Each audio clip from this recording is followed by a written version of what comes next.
All right, here's one for you to try. So find all the critical points of this function here. All right, so first let's find the derivative.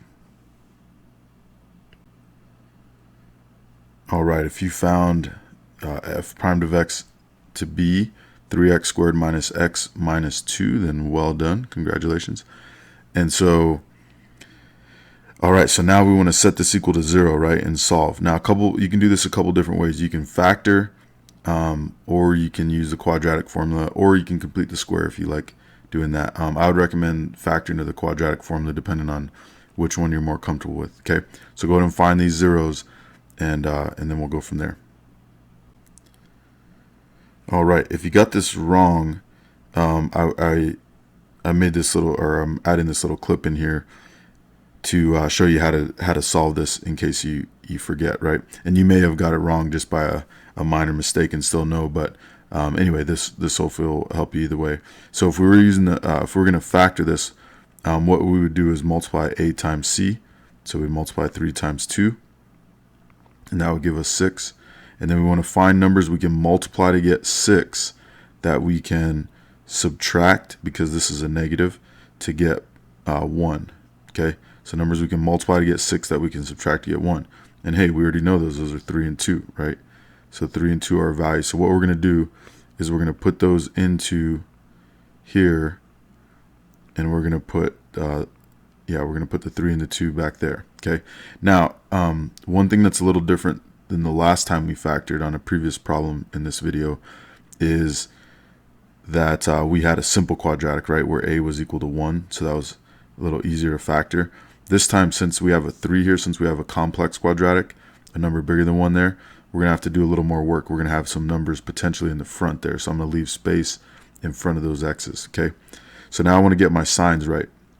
So this is the sign of the bigger number, and so this 3 is going to be negative, and then this tells me the signs are different, right?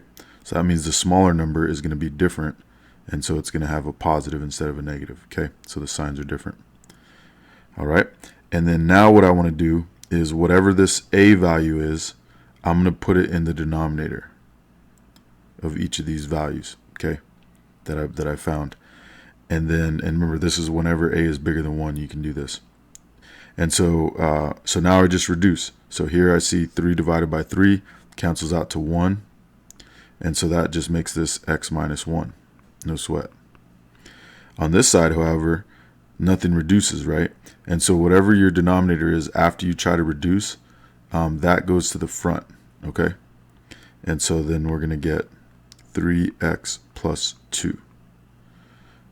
All right, so that's the factoring method, and so we'd end up with x equals positive 1, right? Just change the sign here. Here we have a little more work to do. We can set this equal to 0 and solve. So subtract 2, and then we get 3x equals negative 2, and we can divide by 3, and so we get x equals negative 2/3. Right, and remember, you can do that mental math too. You can just subtract 2 and divide by 3 in your head, or just change the sign of this and divide by this, you know, basically. Okay, so those are our 2 critical points. Since the derivative is a polynomial, there's not going to be any undefined values, right? And one more thing, if you were to use the quadratic formula, which is also a way to do this, then you just identify a, b, and c, right? B being negative 1 there, okay? Then you put those into the quadratic formula, so it would be negative b, so that would be negative 1, plus or minus the square root of b squared, so that's negative 1 again, minus 4 times a, which is 3, times c, which is negative 2, all over 2 times a, which again is 3, all right? So then you would, negative makes a positive 1, plus or minus. What you would get here is you get positive 1 plus 24, so that would be root 25, so that would be plus or minus 5 there, and then 2 over 3, or excuse me, 2 times 3 is 6, so we'd end up with 1 plus 5 over 6, so that would be, let me do this 2 different ways, so that would be 6 over 6, which would be 1, right? and then you'd have 1 minus 5, which is negative 4 over 6, which would be negative 2/3. Okay, so you get the same two values using the quadratic formula. So if this makes more sense to you, use it that way, right? Or if that's easier, more efficient, makes more sense. You know, if it's your preference, ultimately use the quadratic formula. If this is your preference, then use the factoring method. Okay.